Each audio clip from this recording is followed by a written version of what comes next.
Welcome back to the Real One Take Livecast. I am with Susanna, one of the members of Realm of Embers. Good afternoon, and thank you for being on the show. Hi, thank you for inviting me. Right. So, my first question right off the bat, when did your love for music begin? I think some people might say that we're born with a love for music. I was very lucky to be brought up in a very musical household. Particularly my dad, he taught me, the majority of what I know, and he taught me bassoon. So it's his responsibility, all of the bassoon stuff. And he taught me piano. And I now work as a piano teacher professionally as well. There was always music in my house growing up. I've got two sisters and a brother, and they all play musical instruments. So yeah, very much sort of from early childhood, really. Been playing the piano since I was about 5. Yeah. So obviously that's the origins of the bassoon. What sparked the idea to use the bassoon for basically, as I like to call it, witchy folk metal? Well, I don't think you came up with that term. That's been the whole branding, really. You know what I mean. Honestly, it was a couple of years ago. I think I was just having a bit of a bad year, and I was thinking, I want to start something new. I want to do a new project. I've been quite obsessed with folk metal for quite a while. I love bands like Elevator and Zephyr. I'm wearing the shirt for this band, Seo, which is like a Scottish folk sort of black metal kind of band, and I don't know. I was just thinking, one of the things that I really like about that kind of subgenre is all of the kind of weird and wacky instruments, like the hurdy-gurdies and the bagpipes and all that. Yes. I play a weird and wacky instrument. It's not technically folk, well, it's not folk, it's a classical instrument, but I don't know, I just had this vague thought that, what if I combine these things in a new way? Because, the music market is so oversaturated, and, it's always fun to do something that's just a little bit different. And I wasn't aware of any metal band that was really using bassoon. I know Metallica has a vague appearance of the bassoon at some point, but they're not folk metal. It's a different thing. And it just kind of came from there. And then I sort of basically my partner went to school with a guy called Dev Gohill, who's he's got quite a significant following on YouTube, doing black metal stuff. And then he put me in touch with Billy, who he used to be in a band with. Who had all of these sort of folk metal kind of guitar tracks that were kind of basically written, but they hadn't got beyond the stage of basically being guitar tracks, and so he was looking for somebody to kind of make them into songs. This is now just becoming the whole story of the project, but I guess that was probably what you wanted anyway. So yeah, that was how it came about. Lovely. And the name, obviously it's a beautiful name, but what just made you go with, or made all of you go with, Realm of Embers? It's a funny question, really. I like to joke to people that I probably deserve some kind of UN diplomacy award for negotiating this band name. It's obviously an important thing to decide on as a new project. I have a lot of respect for my band members, but they're not exactly the easiest people to please sometimes. And, everybody has their very specific idea about, how they want to be presented, how they want to be represented. And, I think we're kind of similar in the sense that we have quite a low cringe tolerance. And it's quite difficult to find a good name that's that kind of toes the line between being because it's metal, you want to be a bit dramatic, but you also don't want to be cringe, and it's difficult to get the balance. And so we just literally were kind of just throwing out loads and loads of ideas. I probably used one of those band name generator things just to kind of come up with various words, and it was okay, I like this word, I don't like that word, we had to be realm of something but not that, and not this. And originally it was going to have goblins in the name, but that was just a silly idea, really. It was literally just it was literally just negotiating and finding something that everybody would agree on. That was basically it. But I think I mean, it's obviously not a random choice of words either, and I guess, yeah, I mean, the full album isn't out yet, but when it comes out, you'll probably see sort of some of the lyrical themes kind of relating to that as well. I mean, I think one of the songs which I'm personally most proud of, and I think the others would probably say the same, is the final track of the album, which is nearly 10 minutes long. Nice. It's a bit mad, like it changes time during key signature multiple times, and it's got a very complex orchestration and like so many different parts. And the basic concept is it's about a kingdom or a city that's kind of burning down, being kind of taken over by like an enemy kind of force. And yeah, very much a lot of the imagery of burning down. And you might have seen on my social media, I posted a few clips from the music video for that song, which I filmed part of that at the there was this Pompeii live experience, immersive experience thing in London. Ooh. And I went there like dressed as a Roman because obviously, and like got a few clips of running away from the volcano and all of that. So yeah, that's kind of, there's a few sort of examples of those kind of ideas coming through in some of the songs as well. Yeah. Obviously the album's not out yet, but you've just released the single? We have, yes, yeah. So that was a week ago today, actually. Yeah, very exciting. It's still kind of getting used to it, used to the idea of like being on public streaming platforms, and also because it's obviously like it's a massive close up of my face. And then it's like, and then having my name in the credits as well. It's like it's a bit surreal, really, because it's like, I'm just me, and like no, I'm famous. I mean, I'm not famous, but no, it's cool. It's cool. No, but it's nice, to add this instrument. I mean, basically, ever since I found the clips and everything, I've had that bassoon just, in my head. And if you don't mind me mimicking it, it's such a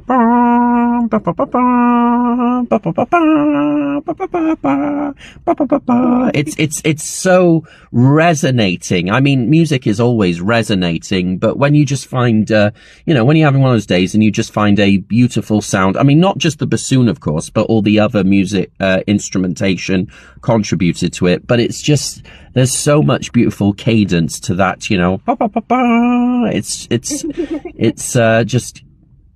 it's fun. Yeah, well, it's been a really interesting process because, like, I mean, it's the process of marketing music is a little bit like trial and error, really, because the bits of the songs and the songs that you personally like the most or that you think are going to be the most popular are not always the most popular. I mean, literally, I've done a lot of research and reading and watching videos and all sorts about the best ways to promote your music, and like literally, the advice is to kind of take almost like a scientific kind of approach of like, you post the first little section, then you post the second little section, and that little bit that kind of took off. That's just from the introduction of the song. It's like, I personally wouldn't say it's the most interesting part of the song. It wasn't even written for bassoon originally. Originally I wanted it to be on the bagpipes, and then I made a brief attempt to learn the bagpipes, which wasn't very successful, and also it wasn't in the right key and all sorts of things. And then I realized, actually, wait, I can just play it on the bassoon. But yeah, I mean, when I first posted about this song, the sections that I posted were the bits that I thought were the most interesting, where I'd done kind of, complex kind of orchestral arrangements, or, the bit where the tempo kind of picks up and it's all like, whoa. But no, that wasn't the bit that hooked people. And I think it was also the fact that it kind of loops really nicely as well. And so people end up watching the video multiple times. But yeah, well, then once you find a section that works really well, then, the strategy that works is to just keep posting that same section. So like, I mean, this melody, this is now haunting my dreams. But, it works, and it gets stuck in people's head, and then people remember you, and then hopefully they go and listen to your stuff, and then, yeah.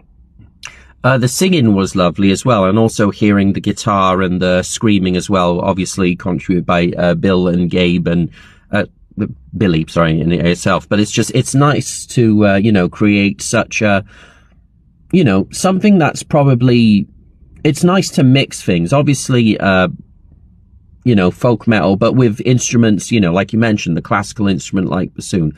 And obviously going back, you mentioned, your father introduced you, music to the bassoon and everything. And now to incorporate it into your own project and give it that resonating sound, well, other instruments, as well, of course, but it must be, it's fun, but it's nice to have that, like childlike introduction and then put it towards something that has created, well, an ember.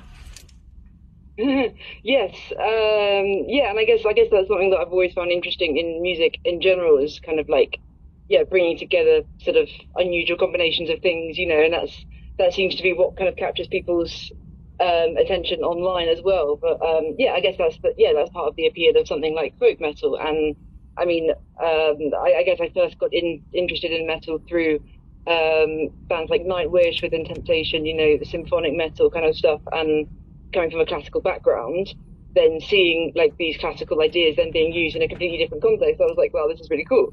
And then, I guess what we've done is we've kind of taken folk metal a step further to be like, okay, we're doing folk metal because, I mean, it obviously is I would hope it is identifiable still as being kind of influenced by folk metal, just with the melody and the general kind of feel of it, but then also using a classical instrument and then having the imagery of witchcraft, and then just bringing together lots of different ideas. I think it's quite fun. That's what makes me excited, I suppose, about musical projects in general. And the witchcraft element to it, image-wise and music-wise, where did that spark from? Yeah, another funny question, really. I mean, so the whole album is very much like storytelling, and that's kind of, I guess that's kind of a tradition in this kind of subgenre anyway. Like, I mean, anybody who knows anything about the folk metal genre, it's always telling stories. It's always like preserving, traditional tales from a culture, or a lot of bands would kind of draw on like Vikings, for example, or things like that. So we do have one song that's Viking themed, and it's kind of lent itself quite well to sort of music videos and visuals. The witch thing, honestly, the honest answer, I was on a long train journey. I was a bit sleep deprived, trying to come up with lyrics for this song that Billy had sent me. And I would just let my imagination kind of run wild, and it was just had this concept of like, there's this evil kind of old woman living in the woods, and then she's kind of like really bitter and resentful because she's had some kind of unspecified traumatic experiences with men in the past, and she's decided that she's going to take vengeance against them, and she's going to lure them into her cottage in the woods, kind of like Hansel and Gretel style, and then somehow like cook them in the cauldron. It's a bit vague exactly what happens, but it was just a fun story, really. And it is the least serious song on the whole album. I mean, obviously, it talks about killing men, which is a little serious, but like, it touches, I guess, touches on themes of like feminism and patriarchy, and it does get that conversation going, but it's in a kind of non-serious way, because I hope it's clear this is not a position that I personally advocate for. It's just a character, a character telling a story, and yeah, I mean, I enjoy the whole aesthetic as well. I mean, you can see in my room where you've got like vines and all sorts of things. Kind of, I like the kind of the foresty kind of imagery, and yeah, it's literally just me having a bit of fun, to be honest. And why not? Fun is important. I mean, some people do take it a little bit too seriously. I mean, the vast majority of people online have been extremely positive and encouraging, but you always get some people who are either kind of like, oh, you're man hating, you're evil, like you're taking this way too far, and this, I mean, see above.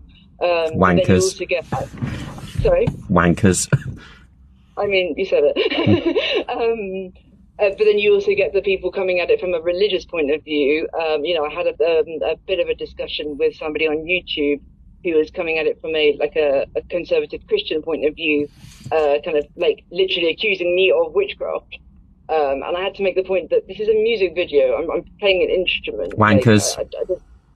I was just, I was, I mean, people always kind of ask me like, why do I even engage with, with these kind of comments? And I wouldn't engage with all of them, but if I feel like there's a kind of an actual point that can be made or an interesting discussion to be had, I will engage briefly with them, and just because I'm interested in sort of, what they're actually going to say.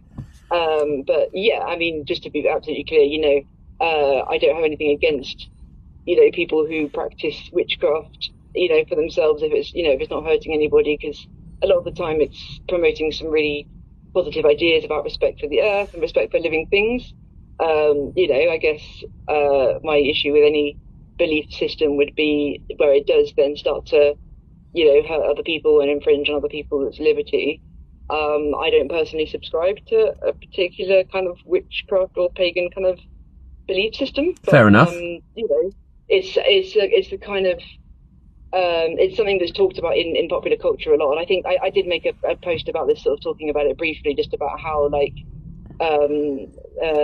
witches as a sort of as an aesthetic, as a concept, as characters throughout history, it's kind of become a symbol for feminism, and the history of witch trials and all of that stuff about women being kind of unfairly persecuted just for being like a little bit different, or actually being independent, and then just being kind of burned at the stake or drowned or whatever. I think it's quite a good it's not metaphor, because it's real. It's a good example of patriarchy in history. Yeah. And and men wanting to sort of silence women. Sorry? I mean, that's how it kind of, unfortunately, witch trials started, because, unfortunately, in those times, women were made to feel a bit more subservient and only to be wives and mothers. But, and if you had a simple question, or if you solved something, they would, unfortunately, patriarchy and religious order, run by patriarchy as well, would burn you to the stake, or because they just didn't want to be argued with, or didn't want to be corrected, or out from their point of view, outsmarted, which is mind the pun, which fucking ridiculous. And throughout history, whether they were witches or not, smart independent women were wrongfully burnt. Yeah, I mean, it's been quite interesting, being a woman on the internet. I mean, I did not expect anything like the kind of reception that we got. I mean, on Instagram, like for the first, I would say like 3 or 4 months, we had like maybe 200, 300 followers. And then, I was just doing a bit of research, a bit of thinking about, how to kind of, get the music out there a bit more. And I was watching something by one of those kind of music marketing kind of coach people, just saying about how it always pays off to put in more effort than your average person would do. And I was like, okay, well, what can I do that does take a bit more effort? Well, obviously make a music video, let's dress up as a witch and then go to the woods and then, bring my bassoon and just have a bit Love of fun. it. And then the first couple of posts that I did about that didn't really seem to kind of catch much interest, but then it's not just about the visuals, it's also about the caption that you use, and it's all about having like the particular way of expressing it as well, and then kind of tapping into something about the viewer. So making it about how niche your music taste is, or like you're really special because this has come up for you on your algorithm. And then suddenly this one video took off, and then the numbers just kept going up and up and up, and that video is now on like 700,000 views, which is absolutely mad. We've only released one single, but this happened before we'd even released anything. But then, with that level of exposure, obviously you then get it then brings out all the weirdos as well. And sadly, even in the year 2026, being a woman on the internet does come with a few drawbacks as well. Unfortunately, people wanting to, just commenting on my appearance, or just objectifying me in some way, rather than actually commenting on the music that I'm clearly there to promote and that I've put such a long time into working on. But the good thing about that is I can farm them. I can farm them for content, because it exactly proves the point that I'm trying to make. because the whole point of the song really is about the woman who's kind of she's just been driven to madness by like I guess decades of oppression and decades of being objectified or treated badly, and then she's just kind of snapped and just gone mad. And hopefully this will not happen to me, but watch it, guys. So obviously, what was fun about the recording process? I mean, what wasn't fun? Can you imagine how much fun this is? I mean, it was quite rainy. It was quite rainy on that day. That was the only thing that wasn't fun. And I decided I was going to wear the most ridiculous platform boots because for the aesthetic, But then I'm a bit dyspraxic, and then going Same. to the woods in the rain with a heavy instrument.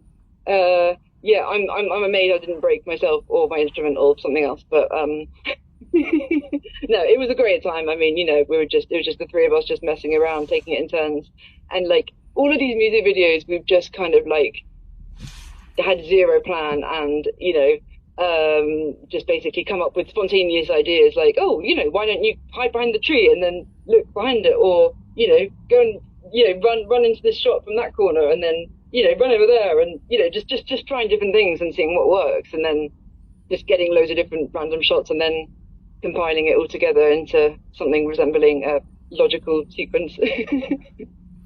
But yeah, no, great fun, a lot of fun. And will we be seeing live performances too eventually? Here we go. Yes. Okay. A few things to make clear. So Gabe is the other vocalist. He is in the United States. I'm in the United Kingdom. The entire band is basically Billy. Billy has done lead guitar, rhythm guitar, acoustic guitar, bass, drum programming. Thank you, Billy. Yep, no, he did a great job, but also that's a lot of things for one person to do at the same time. And then I've done bassoon, tin whistle, accordion, piano, and clean vocals, including harmonies. Thank you. All at the same time as well. So it's like, yeah. I mean, if by some miracle this was possible to play live, we would have to kind of play to a backing track or get session musicians in or something. I mean, basically, it wasn't ever part of the plan because we knew from the beginning that the kind of thing we wanted to do was going to be quite complicated and would work much better as a recording. I mean, I personally would never say never, but I'm not the only person involved here, so not at the moment is the basic answer. But we've got quite a lot to keep us busy as it is. So yeah, watch this space. That's fair. So it's taken more like a composery path. So obviously, like, we enjoy a lot of composers and film score composers, but we rarely see them perform live or do it because they're working with several different people around the world, but also together. But nevertheless, the results are beautiful. Yeah, and doing music videos, that wasn't even really originally part of the plan. That only came out of doing social media, really. I mean, I wouldn't personally see myself as much of a performer, really. I mean, I'm a bit of a kind of, I can be a bit awkward, I can be a bit introverted. And the thing that I enjoy the most about music, I would say, is the composing and the arranging stuff. That's I think what I find the most fun. But then, and then obviously, recording it and bringing it all to life that's also good. But the practicalities of doing live performances, that can be very stressful, and then there's a lot more kind of margin for error, and it's never, you can never get quite as high quality and polished a performance as well, when you're doing it in real time. Yeah, I mean, it's lovely. It's lovely, and it's very flattering that we've had so many requests to be playing live. So yeah. And going forward, obviously focusing on the project now, but what would you like to bring when Realm of Embers blossoms, or technically blazes? Fire reference, Well, it depends. What do you mean? What counts as blossoming and blazing? I mean, You know, what would you like to see for the future of this project? yeah. I mean, I'd be careful what I say here. There's there's some other songs that I would like to work on. I hope we'll be able to work on some more material in the future. I mean, it's a discussion that needs to be had going forwards about where we go next. I have many ideas, as always, of things that I'd like to do. I mean, I've already written a couple of new songs that would potentially be in a second album, but that very much kind of early stages. I've kind of recorded some basic rough demos of stuff. They're kind of more towards the kind of symphonic kind of direction. But I was also thinking, given the excitement, the excitement around, the folk metal forest witch, it's, I kind of also feel like I want to stay within that world as well, just because of how much enthusiasm and support there's been around that kind of particular idea. I guess it's a common dilemma for any kind of artist is, what the dilemma between like what you are like super passionate about and then what the audience wants. I mean, if we were actually doing it for money, we obviously wouldn't be doing bassoon folk metal. That's not yeah. But at the same time, it has resonated with people. Yeah, I mean, I always have so many different ideas and things that I want to explore. I'd love to do more composing and arranging on like a bigger scale. And I've got couple of side projects and various things on the go that involve a bit more of a kind of full orchestra. And yeah, I'd love to do more things that were more ambitious as well. I mean, I mentioned that track that's like nearly 10 minutes long.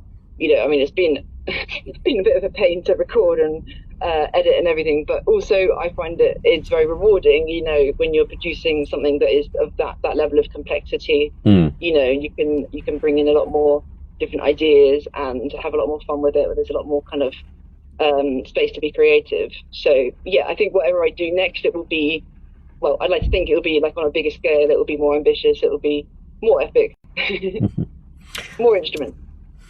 Cool. And just to remind the fans and the followers out there, what is the name of the single out now, please and thank you? Yeah, the single is called Forest Witch. Easy to remember because it's the bassoon folk metal Forest Witch that I've been talking about non-stop for the past month, at least. Yeah, and it's the one with my face going, ah! And then our album will be announced hopefully very soon. Fingers crossed, watch this space. Yep, watch this space.